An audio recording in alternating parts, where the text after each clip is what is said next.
반갑습니다. 무더운 여름이 되었어요. 벌써 여기는 39도 이렇게 올라가네요. 우리 다 같이 일어나셔서 묵상으로 기도하심으로 하나님께 예배를 올려드리겠습니다. 묵상으로 기도합니다. 하나님의 나라는 먹는 것과 마시는 것이 아니요 오직 성령 안에 있는 의와 평강과 희락이라.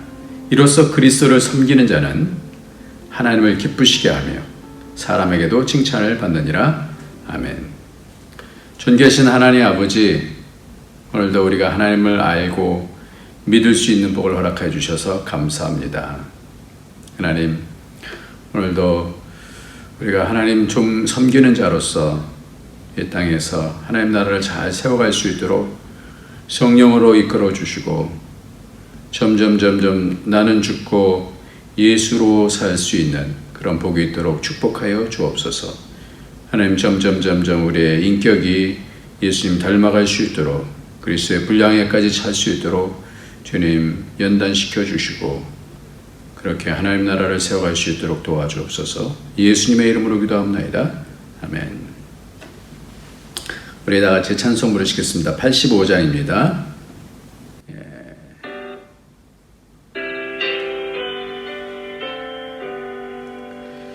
구주를 생각만 해도 이렇게 좋거든.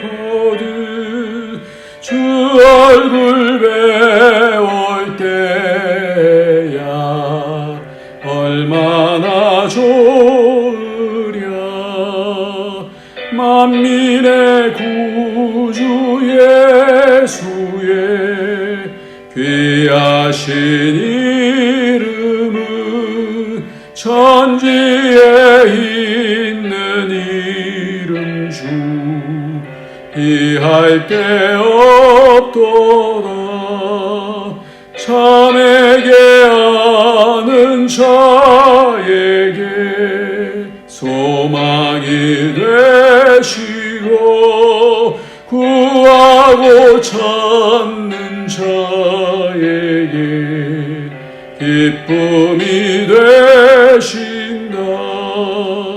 예수의 넓은 사랑을 어찌 다 말하랴. 주 사랑 받은 사람만 그 사랑 알도다. 사랑의 구주 예수여 내 기쁨 되시고 이제로부터 영원히 영광이 되소서.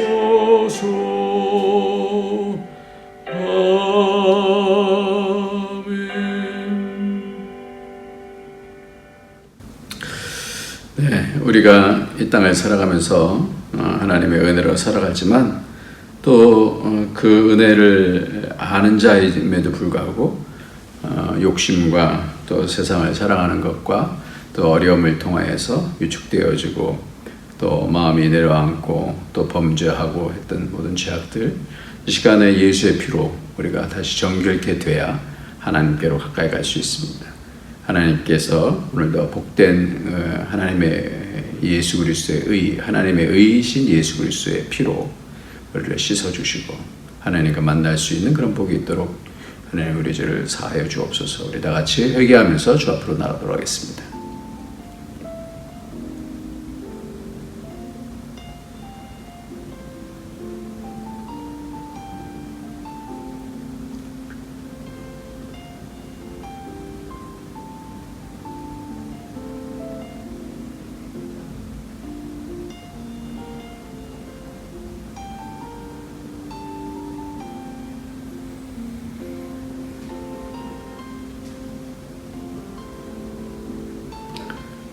죄로 죽었던 우리를 예수 그리스도의 보혈의 피로 오늘도 다시 회복시켜 주셔서 하나님과 연결되게 하여 주시고 위로부터는 생명으로 다시 회복될 수 있게 해주시니 감사합니다.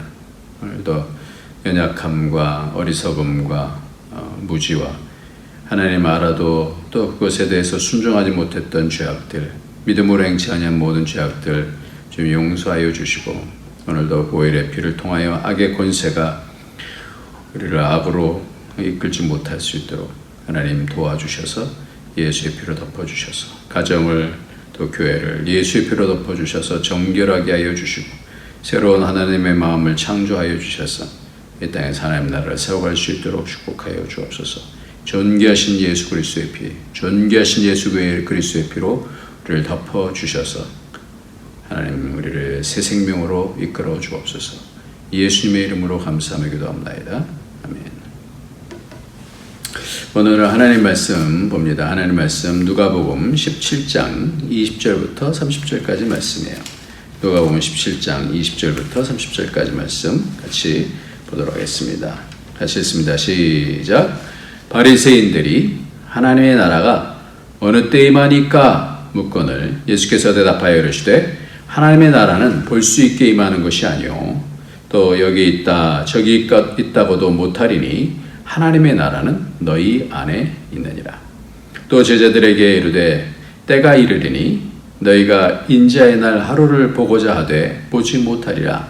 사람이 너희에게 말하되 보라 저기 있다 보라 여기 있다 하리라. 그러나 너희는 가지도 말고 따르지도 말라. 번개가 하늘 아래 이쪽에서 번쩍이어 하늘 아래 저쪽까지 비친 같이 인자도 자기 날에 그러하리라. 그러나 그가 먼저 많은 고난을 받으며 이 세대에게 버림받아야 할지니라. 노아의 때에 된 것 같이 인자의 때에도 그러하리라. 노아가 방주에 들어가던 날까지 사람들이 먹고 마시고 장가들고 시집가더니 홍수가 나서 그들을 다 멸망시켰으며 또 롯의 때와 같으니 사람들이 먹고 마시고 사고 팔고 심고 집을 짓더니 롯이 소돔에서 나가던 날에 하늘로부터 불과 유황이 비오듯 하여 그들을 멸망시켰느니라. 인자가 나타난 날에도 이러하리라. 아멘.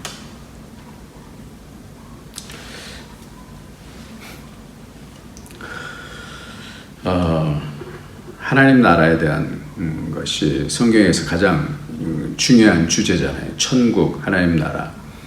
그래서 예수님께서 이 땅에 오셔서 하신 말씀이 회개하라, 천국이 가까웠다 이렇게 말씀했어요.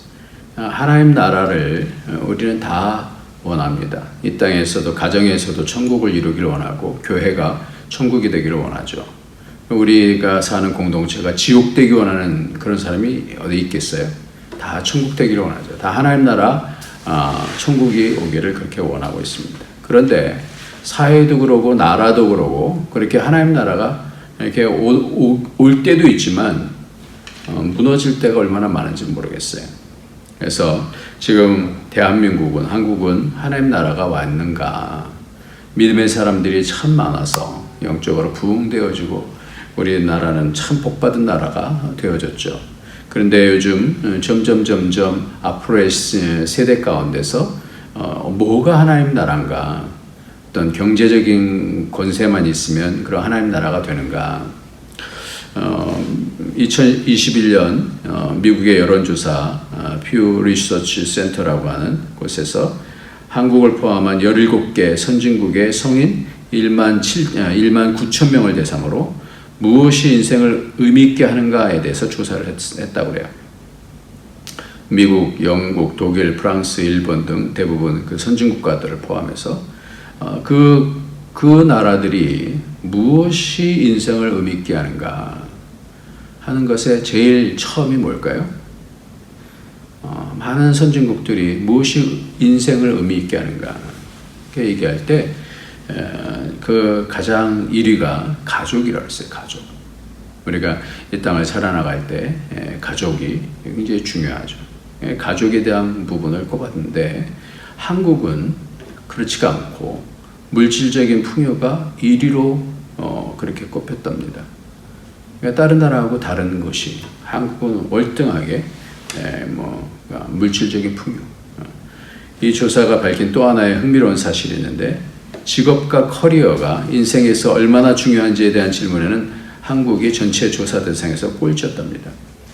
그러니까 직업을 가지고 가족을 먹여 살리고 그러면서 그런 관계 속에서 또 사람들과 교제하고 또 커리어를 쌓으면서 전문성을 이렇게 만드는 그런 것들이 꼴찌였대요. 꼴찌. 이게 중요한 것이 꼴찌래요. 이탈리아 사람들은 43%가 커리어가 중요하다라고 그렇게 얘기를 했어요. 왜냐하면 이 사람들은 전문성들이 많잖아요. 음식을 만든다든지 옷을 만든다든지 뭐 이런 가죽을 만드는 이런 전문가들이 이제 많잖아요. 이탈리아에. 근데 한국에는 6%만 이 커리어가 중요하다 이렇게 얘기를 했대요. 그래서 한국 사람들은 직업과 커리어에는 관심이 적고 돈을 버는 데만 관심이 많다라는 사실을 보여준답니다. 그래서 돈만 잘 벌면 된다. 어떤 직업을 가졌든지 이제 더 돈만 잘 벌면 된다. 그래서 오죽하면 요즘 학생들의 장래 희망 이유가 건물주라고 그래요. 건물주. 이렇게 지금 시대가 변화되어져 있는 그런 거예요. 그러면 이런 상황 속에서 돈이 많아도 아무리 많아도 더 많은 사람들이 많고 그러잖아요. 그러면 그 사람들은 하나님 나라 천국이 오는가? 그러니까 뭐 우리나라에서 갑부 같은 경우는 그런 경우도 삶 속에서 여러 가지 뭐 난제들 많잖아요. 뭐 이혼하고 뭐 또 소송하고 이런 것들도 많이 보게 되어지고 다 그래요. 그런 상황 속에서 한국의 전반적인 그런 흐름이 요즘은 그 돈을 많이 벌기 위해서 그 자녀들을 이제 공부시키잖아요. 공부를 많이 시키는데 성경은 그렇게 분명하게 얘기하고 있습니다. 성경은 세상이 추구하는 것은 딱 두 가지라고 야고보서는 말씀하고 있어요. 부함과 높아짐이에요. 그러니까 높아지기 위해서 돈 많이 버는 거, 또 높아지는 지위, 사람들이 우러러보는 거, 그것에 관심들이 많아요. 그래서 그것을 따르기 위해서 사교육비가 요즘 너무 많이 들어가니까 사교육비를 통해서 우리는 자녀를 낳아도 그만큼 애들을 교육을 시킬 수 없다라고 생각하니까 출산율까지도 떨어지게 되어지는 거예요. 그러니까 나라가 지금 이 부분을 어떻게 돌파를 해야 되는가. 그래서 교육 문제에 대해서 이게 또 얘기를 하다 보니까 이 교육 문제가 하루아침에 해결될 수 있는 그런 문제가 아니잖아요. 이 가운데서 가장 중요한 것이 사교육비인데 그래서 학부모들은 불안해요. 매년 새롭게 비싸지는 거예요. 점점 신기록을 경신하는데 지난해 사교육비 지출은 26조 원이래요. 역대 최고치를 기록했고요. 학생 수는 줄고 있는데 사교육비는 2조 원이나 더 늘었다라고 하는 아이러니한 그런 상황이 되어졌어요. 그래서 해외에선 한국의 저출산 원인이 과도한 사교육비 때문이다라고 그렇게 얘기를 하고 있어요. 일본 마이니치 신문은 지난 5월 26일 날 이제 며칠 안 됐죠.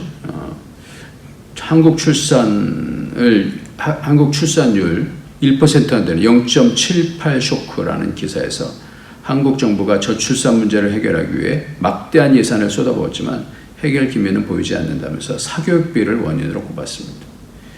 평일 밤 10시 서울 시내 학원가에서 귀가하는 학생들의 모습을 전하면서 사교육비 지출 때문에 적지 않은 배 빠진 에듀푸어, 그러니까 교육 빈곤층 현상. 그러니까 교육을 잘 받는 사람들은 부해지고 높은 자리에 가는데 그렇지 않게 되어질 때는 이 교육 빈곤층이 된다는 거예요. 그래서 사교육 시장이 급성장하면서 지금 이 사교육비가 계속해서 증가하면서 이번에 이게 또 보니까 학원 가운데서 대치동에 이게 신흥 그 학원 시대인재라고 하는 그런 학원이 2014년에 대치동에 문을 열었었는데 10년이 채 지나지도 않은 가운데서 지난해 매출이 3,189억 원이랍니다. 영업이익이 299억을 찍었다라고 그래요. 오프라인 학원만 하는데 학원 하나니 이렇게 성과가 있다라는 거예요. 그래서 주말만 되면 15,000명이 넘는 학생들이 상경에서 시대인재 수업을 들으면서 쭉 하는 거예요. 대학을 잘 보내준다. 의사 가운을 입으려면 필수 이렇게 되어져서 많은 그 여러 학원들을 다 이렇게 M&A 하면서 몸집을 이렇게 불린다고 그래요. 이게 이렇게 되면 어떻게 하나요? 어떻게? 그러니까 우리의 자녀들이 점점 이러한 서열화가 되어지면서 이제 자녀들은 낳지 않게 되어지고 있는 자녀들은 그런 가운데서 낙심을 하고 이렇게 산단 말이에요. 그럼 어떻게 해야 됩니까? 어떻게? 우리가 그렇다고 해서 교회만 와서 영원한 천국을 바라보고 기도만 하면 됩니까? 1992년에 다미선교회처럼 휴거가 오고 종말이 오고 하나님 나라가 온다고 그러니까 흰 옷 입고 모여서 그렇게 하면 되나요? 어쨌든 간에 이 모든 것들이 다 자기 가정이 또 나의 인생이 천국 하나님 나라를 오게 하려고 하는 거예요. 그러니까 세상에서의 하나님 나라의 그런 개념이죠. 당시 유대인들도 가장 많이 추구했던 것이 하나님 나라예요. 언제 하나님 나라가 옵니까? 오늘 그래서 20절 말씀에 바리새인들이 하나님의 나라가 어느 때에만일까 묻거늘 그러잖아요. 하나님 나라. 그러니까 로마의 식민지로 있으면서 하나님 나라가 와야 이제 좀 자유로워지고 뭔가 이제 자기 나라의 정체성도 확립하게 되고 그러지 않겠어요? 그러니까 모든 나라 이때 유대인만이 아니라 지금도 마찬가지고 뭐 교회들도 마찬가지죠. 어떻게 하면 부흥해갖고 뭔가 좀 폼나는 그런 교회가 돼야 되나? 그런 식으로 하면서 언제 하나님 나라가 오나? 가정도 여러 가지로 어렵게 되어지면 그 가정의 그 여러 어려움의 굴레 가운데서 벗어나서 언제 천국 같은 그런 가정이 되나? 인생은 바로 이렇게 고도를 기다리듯이 하나님 나라를 기다리는 언제 하나님 나라가 임합니까? 라는 거죠. 그러시면서 노아의 때를 말씀하십니다. 오늘 한번 같이 한번 읽도록 하겠습니다. 노아의 때에 된 것 같이 26절 노아의 때에 된 것 같이 인자의 때도 그러하리라. 노아가 방주에 들어가는 날까지 사람들이 먹고 마시고 장가들고 시집가더니 홍수가 나서 그들이 다 멸망했고 또 롯의 때와 같으니 사람들이 먹고 마시고 사고 팔고 심고 집을 짓더니 롯이 소돔에서 나가던 날에 하늘로부터 불과 유황이 비오듯 하여 그들을 멸망시켰느니라 이렇게 말씀하고 있어요. 그러니까 노아의 때와 인자의 때가 같은데 사람들이 다 어디에 빠져 있다는 거예요? 먹고 마시고 또 사고 팔고 집을 짓고. 예. 노아의 때는 사람들이 먹고 마시고 장가들고 시집가는데 뭐 다를 게 없어요. 롯의 때에는 뭐 사람들이 먹고 마시고 사고 팔고 심고 집을 짓더니 그랬어요. 예. 그러면 이 땅을 사는데 이것이 어떻게 보면 기본적인 거 아니에요? 먹고 마시고 또 사고 팔고 심고 집 짓고 장가들고 시집가고 이거 안 합니까? 이건 다 하는 거잖아요. 뭐 이게 잘못된 건가요?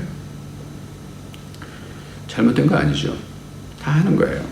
그런데 잘못된 게 있어요. 그게 뭐냐? 오늘 말씀의 제목이에요.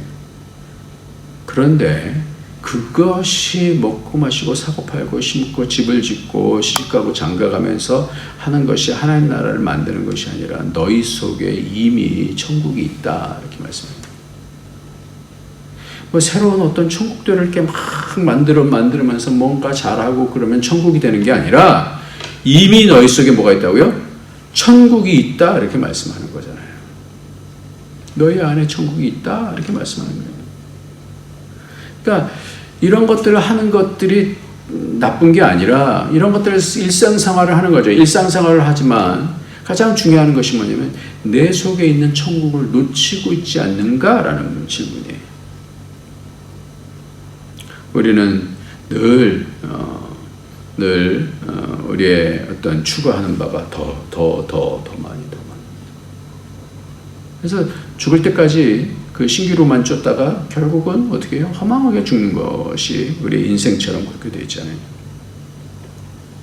우리의 자녀 시대가 이렇게 점점 어려워지는데 이때의 삶이 어떻게 되는가? 하나님께서 왜 우리에게 삶을 주셨는가? 이 부분을 알려줄 수 있어야 된다는 거죠. 그게 뭐냐면 그게 하나님 나라는 거예요. 하나님 나라가 우리 속에 이미 있다. 믿는 자들에게 하나님 나라가 이미 있다. 그러니까 세상 것에 다 몰입이 되어 있으면 하나님 나라를 다 놓치고 만다라는 거예요. 하나님 나라의 그 중요한 가치들을 다 놓쳐버리니까 세상 가치 가운데서 몰입돼서 어떻게 해도 다 무너지는 거예요. 이길 수가 없어요. 마태복음 12장 28절 말씀입니다. 그러나 내가 너 하나님의 성령을 힘입어 귀신을 쫓아내는 것이면 하나님 나라가 이미 너에게 뭐라고요? 임하였느니라. 이미 하나님 나라가 이미 뭐라고요? 너에게 임하였느니라. 우리가 성령을 믿잖아요. 성령께서 우리 가운데 역사하시면 우리 가정 가운데 또 우리 심령 가운데 뭐가 있어요? 하나님 나라가 이미 있는 겁니다. 근데 이미 계시는 그 성령님의 역사에 대해서는 전혀 관심을 두지 아니하고 성령께서 우리를 하나님 나라로 풍성하게 가꾸시고 일하시고 부흥시키시는 것들에 대해서는 잘 모르고 세상적인 그런 먹고 마시고 장가가고 시집가고 먹고 마시고 사고 팔고 심고 집을 짓는 거, 집 얼마나 샀냐, 경제활동을 얼마만큼 잘했냐, 이게 모든 것의 주안점이고 모든 대화의 주제지 않습니까? 그러니까 그런 가운데 있어서 가장 중요한 하나님 나라가 이미 와 있는 하나님 나라가 어떻게 관리가 되어 있는지, 어떻게 내 속에서, 어떻게 가정 가운데서 이 부분이 확장이 되어지고 힘을 얻게 되어지고 그것이 주체가 되어져야 되는데 세상이 주체가 되어지니까 성령님께서는 우리 안에서 근심하시고 소멸되실 판이에요. 우리가 기대하는 하나님 나라는 무엇입니까? 우리가 지난번에 말씀드린 것처럼 창세기 6장에서 하나님의 아들들이 자기가 좋아하는, 자기가 원하는 사람이냐, 세상의 딸들을 자기가 원하는 대로 아내로 삼았다 그러잖아요. 그게 선이라고 했어요. 자기 선, 자기가 좋아하는. 하나님의 성령이 떠나시지 않습니까? 근데 성령께서 다시 오셔서 다시 하나님 나라를 회복하시려고 지금 하고 계시는데 성령의 역사에 대해서 성령 충만할 때는 이것이 하나님 나라구나 이렇게 알게 되어지는데 그러다가도 세상에 여러 가지 어려움들이 오게 되면 더 낙심하고 좌절하고 원망하고 불평하고 그러면서 다 까먹어버린다는 거예요. 그러면 세상 탐닉하다가 결국 성령님과 대화를 하지 않아요. 성령님이 너무 외로우십니다.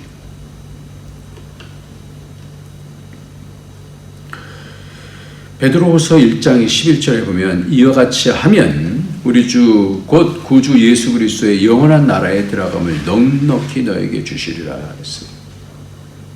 그러니까 하나님 나라에 넉넉히 들어가고 하나님 나라에 충만한 것들이 어떻게 이 땅에서는 이루어지는가, 그것이 앞에 있는 말씀인데요. 좀 길어도 같이 한번 읽도록 하겠습니다. 베드로후서 1장 3절부터 10절까지 말씀입니다. 시작.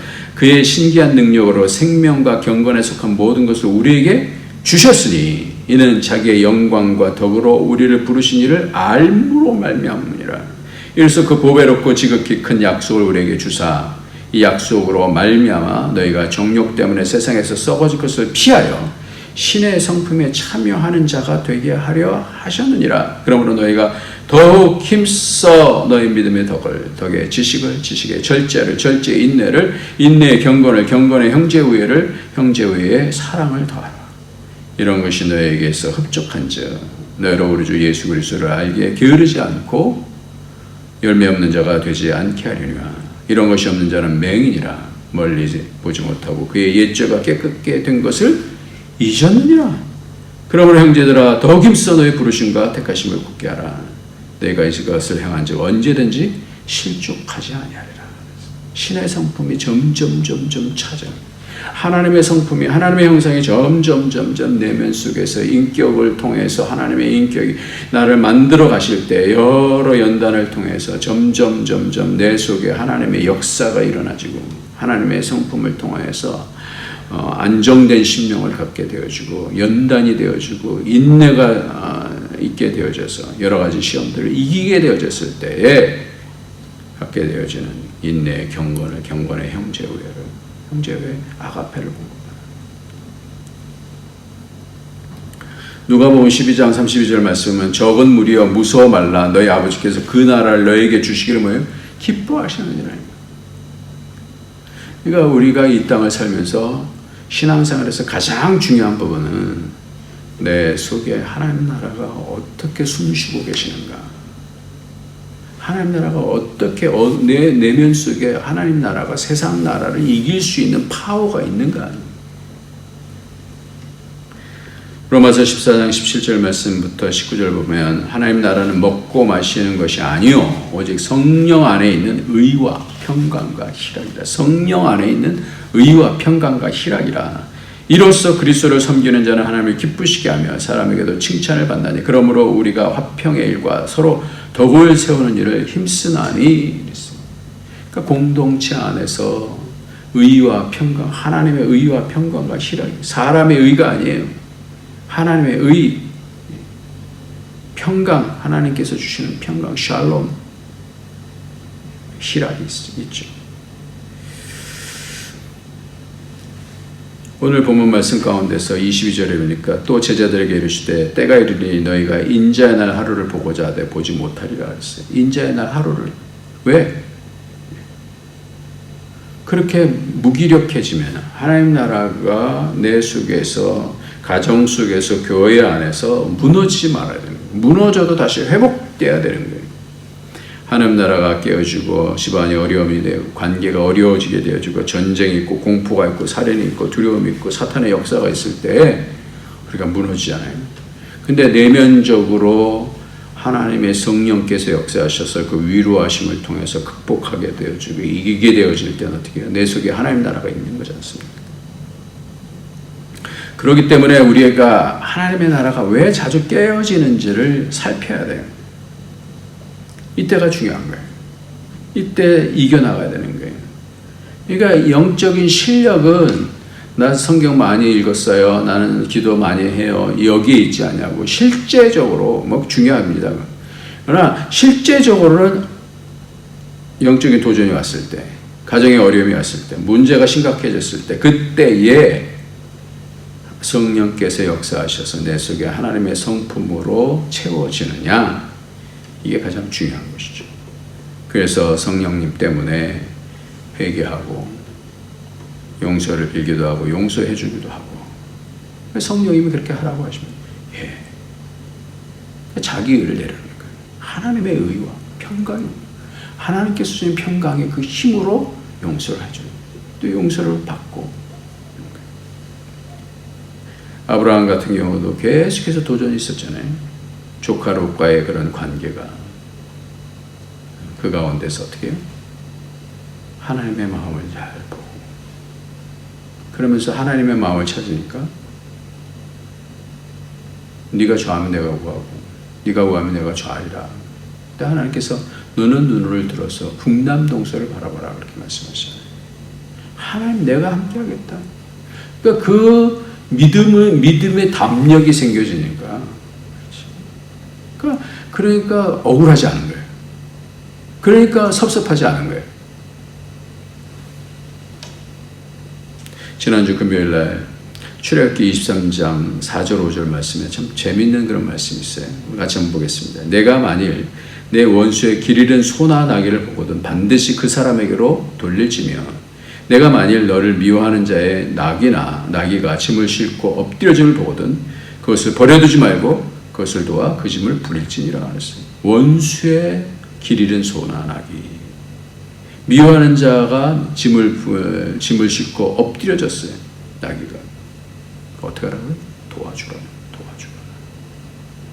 미운 것의 그 소나 나귀가 쌤통이다 그러죠. 쌤통이다.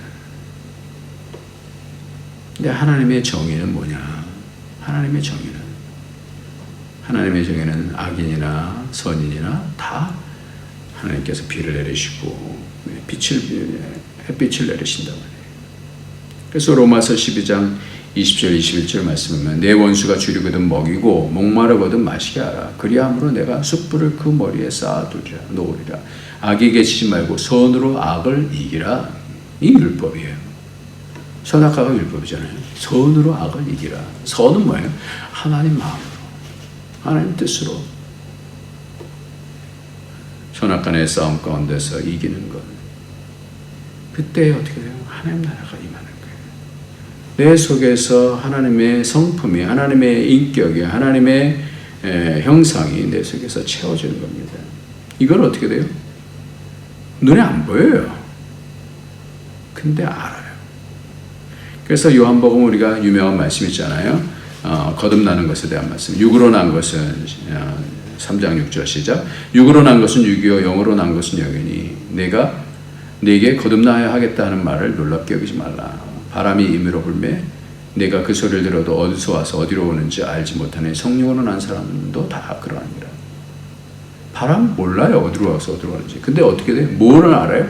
느껴진다는 게 느껴진다. 보이지도 않아요. 바람이 보이나요? 느껴진다는 거죠. 느껴진다. 성령의 사람은 성령께서 역사하십니다.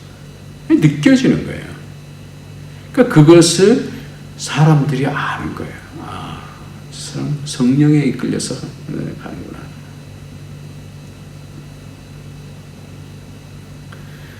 이 22절에 때가 이르리니 너희가 인자하는 하루를 보고자 하되 보지 못하리라.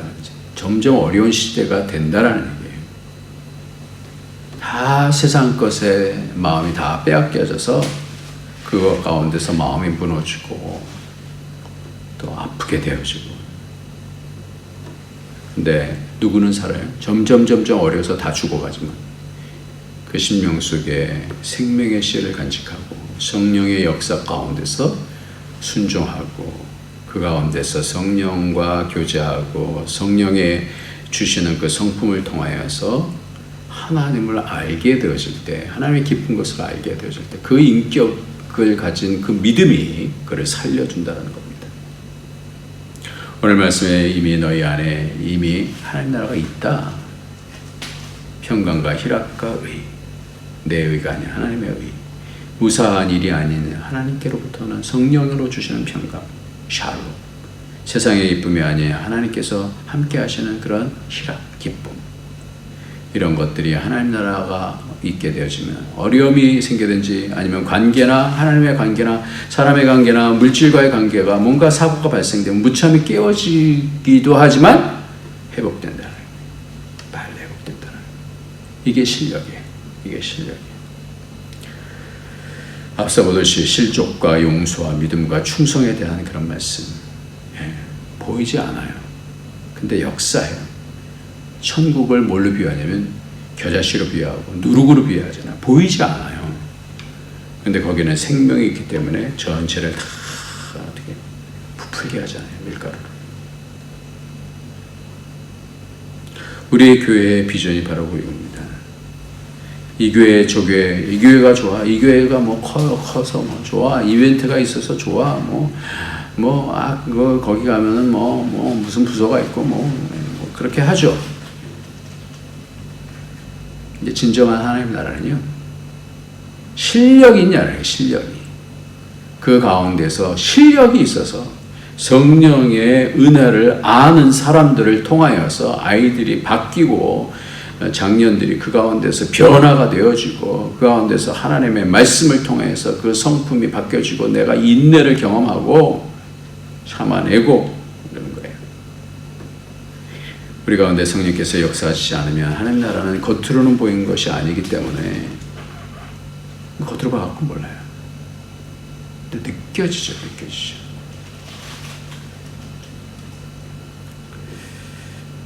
오늘 말씀 가운데서 처음에 하나님 나라가 언제 임합니까? 그런데 예수님께서는 여기 있다 저기 있다 장소에 대해서 말씀하시는 것 같은데 하나님 나라는 또 너희 안에 있다 이렇게 말씀합니다. 참 재밌죠. 근데 장소든 시간이든 주님께서 말씀하시는 것은 조금 특이해요. 그래서 이금 두 말씀을 한번 비교해 보면 알 수가 있는데요. 마태복음에서 내가 너 세상 끝날까지 너희와 항상 함께 있으리라 이 말씀 항상이라는 것이 always로 우리는 알려고 알잖아요. 근데 아니에요. 이건 뭐 모든 일에라는 뜻이에요. 모든이라는 거예요. 모든. 내가 항상이라는 뜻이 어떤 일이든 모든 일에 내가 함께 할 것이다. 시간적인 게 아니에요. 그래서 시간과 공간이 우리에게 물리적으로 오는 그런 시간과 공간이 중요한 게 아니라 그 가운데 주님이 함께 하시느냐는 게 함께. 그 일에 함께 하셔서 성령께서 그 일에 함께 하시느냐라는 거예요. 우리가 다툴 수도 있어요. 또 뭐 여러 가지 문제가 있을 수도 있어요. 그러나 그때에 성령께서 함께 하시느냐. 그래서 마태복음 26장 11절에 보면 가난한 자는 항상 너희와 함께 있거냐 나는 항상 함께 있지 아니하니라. 여기서 항상 함께 있겠다고 그러는데 여기서 항상 함께 있지 않대. 여기서 말하는 그 항상이 바로 우리가 알고 있는 언제나라는 시간적인 의미예요. 그러니까 주님께서 언제 있다? 카이로스와 크로노스라는 시간이 있잖아요. 카이로스는 하나님과 연결된 시간이에요. 연결된 시간. 창세기 39장 2절 3절 보면 여호와께서 요셉과 함께 하심으로 그가 형통한 자가 되어 그의 주인 애굽 사람의 집에 있으니 그의 주인이 여호와께서 그와 함께 하심을 보며 또 여호와께서 그의 범사에 형통케 하게 하심을 보았더라. 하나님 믿는 사람은 저렇구나. 우리가 이런 것에 실력 있는 사람이 되어서 선을 통해서 악을 이기고 때때로는 여러 가지 어려움을 당해도 하나님께서 우리에게 선하신 하나님이신 줄 믿고 담대하게 이겨나가며 하나님 좋으신 하나님께서 나에게 가장 좋은 곳으로 채우시는데 함께 하심의 축복을 통하여서 세상을 이겨나가며 자녀들에게 또 주위 친구들에게 하나님 나라가 무엇인지를 보일 수 있는 실력 있는 그래서 세상의 소망이 되는 저와 여러분이 되시길 예수님의 이름으로 축원합니다. 기도하겠습니다. 할렐루야. 하나님 아버지 감사합니다. 하나님께서 오늘도 주신 말씀을 통하여서 힘을 얻게 하여 주시고 하나님을 세상 쫓아가지 않게 하여 주시고 내 속에 하나님 나라가 반드시 있을 수 있도록 축복하여 주옵소서. 예수님의 이름으로 기도합나이다. 아멘. 우리 찬송 부르시겠습니다. 찬송가 413장입니다.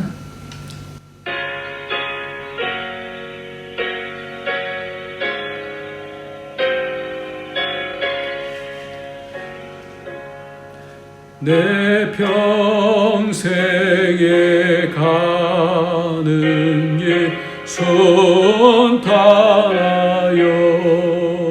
내 잔잔한 강 같은 시 큰 풍파로 무섭고 어렵든지 나의 영혼은 늘 편하라. 내 영혼 평안해. 내 영혼 평안해. 저마귀는 우리를 삼키려고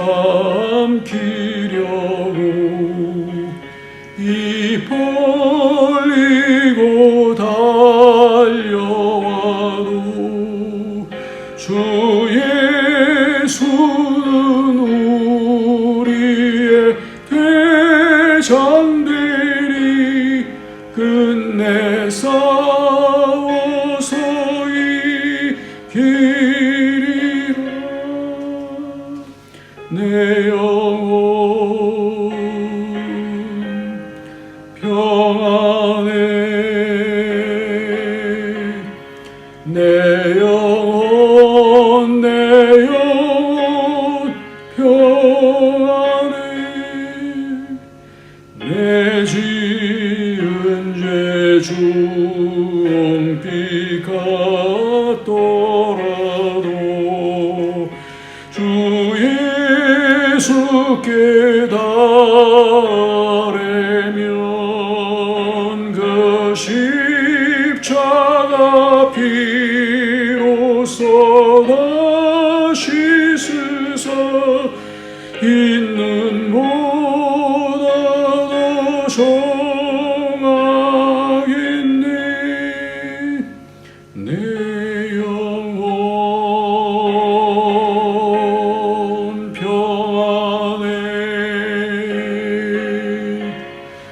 내 영혼 평안해.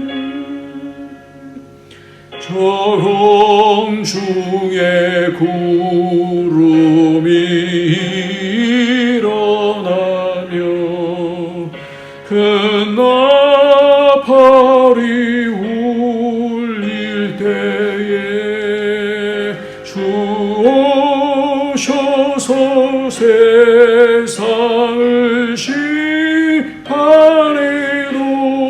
나의 영혼은 겁없기를. 내 영혼 평안해. 내 영혼 평안해.